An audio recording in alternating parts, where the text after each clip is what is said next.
কাজে আমরা কোনো এই বিভাজনের রাজনীতি করি না, আমরা গঠনমূলক রাজনীতি করি, আমরা কোনো সমালোচনার রাজনীতি করি না। বিগত আওয়ামী লীগ আমলে আমরা দেখেছি যে ছাত্রলীগ যুবলীগ তারা স্লোগান দিত যে জামাত শিবির রাজাকার এই মুহূর্তে বাংলা ছাড়।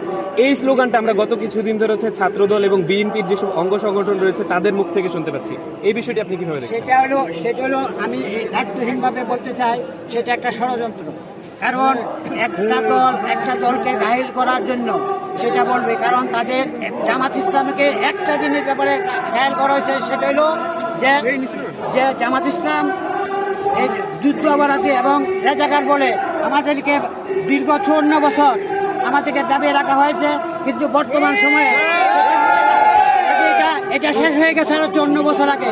এখন নতুন প্রজন্মর কাছে সেটা প্রকাশ পাবে না, কারণ আমাদের সাবেক প্রধানমন্ত্রী উনাকে যখন জিজ্ঞাসা করা হয়েছিল যে আপনি বৈষম্য বিরোধী ছাত্র আন্দোলনে আপনি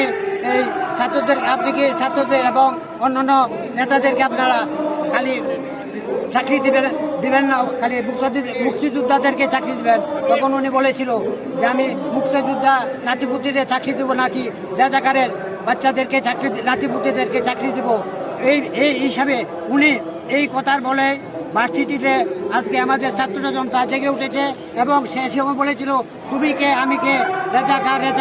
তার 5 দিন পরে উনি দেশ থেকে পালাতে বাধ্য হয়েছে। বন্ধুরা আমার, আজকে আমি একজন অমুসলিম কর্মী হিসাবে আমি আপনাদেরকে বলতে চাই, বিশেষ করে আমি অমুসলিম ভাইদেরকে বলতে চাই, আপনারা জামাত ইসলামীকে সহযোগিতা করুন, আমাদের মহাসমাজকে সাফল্যমণ্ডিত করে তুলুন, আমাদেরকে সহযোগিতা করুন।